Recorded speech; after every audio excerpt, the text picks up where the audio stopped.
lists within days of publication. Alex has now taken the next 65 essays and turned them, along with some of his other thoughts, into the audiobook you are now listening to. If your experience is typical, you won't just enjoy it. You'll tell your family and friends about it, and give it often as a gift. Alex stands out in the financial publishing world because his writings are smart and accessible to readers. His views are sharp, uplifting, and often amusing. More importantly, his investment advice works. But his thoughts on how to live a fuller life are just as valuable, perhaps more so. In Beyond Wealth, Alex engages us further, both intellectually and soulfully, fostering our inner wisdom so we can see things more clearly and make better choices in our lives. Alex is a master craftsman of the written word. Through each short essay, we are provoked to give attention to the things in our lives that matter most. You will notice in these essays that he virtually never tells you what to do, or even what to think. Yet, the sheer persuasiveness of his voice compels you to acknowledge his point of view and follow his pathway to a richer life. If you are like me, whenever you come across something that makes you feel energized, uplifted, reborn, set straight, or enlightened, you want to share it. It could be a new song or piece of art that exhilarates you or touches a deep chord. It could be reading a short story that opens your eyes to something new, or meeting someone that you want to have in your life. When these magical moments happen, we want to share them. That is how I feel about Beyond Wealth. I already know you're going to love it.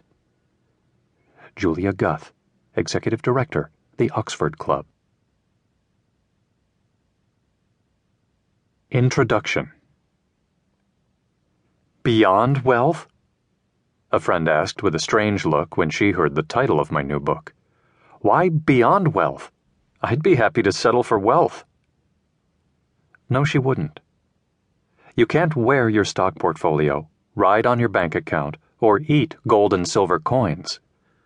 Money is never an end, only a means to an end. If you have plenty of money and the things it can buy, your life won't mean much if you don't have decent health, someone to love, close friendships and personal interests, and something to get you out of bed in the morning. I don't mean to downplay the importance of money in today's world. Over the past 25 years, I've worked as an investment advisor, research analyst, and financial writer.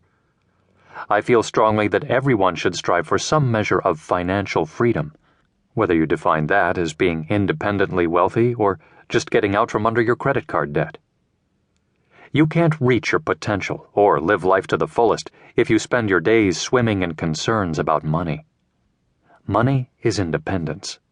It liberates you from want, from work that is drudgery, from relationships that confine you.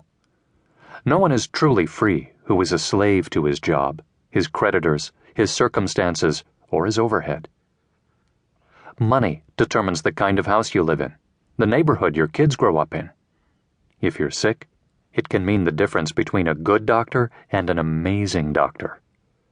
If you need an attorney, it's the difference between using an ambulance chaser and getting the best legal representation money can buy. Wealth is the great equalizer. It doesn't matter if you're a man or woman, black or white, young or old, tall or short, handsome or homely, educated or not. If you have money, you have power, in the best sense. Wealth is freedom, security, and peace of mind. It allows you to do and be what you want, to support worthy causes and help those closest to you. It enables you to follow your dreams, to spend your life the way you choose. Money gives you dignity. It gives you choices.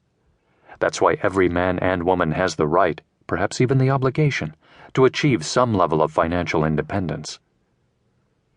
If the most pressing concern in your life right now is money, or the lack of it, let me direct you to my first book, The Gone Fishin' Portfolio. A New York Times bestseller, it reveals one of the shortest, simplest, most direct routes to financial freedom. However, this audiobook is not about success, but rather significance. In these chapters, I don't talk about earning and saving more or generating a higher return on your investments. Nor do I have any brilliant ideas about how you should spend what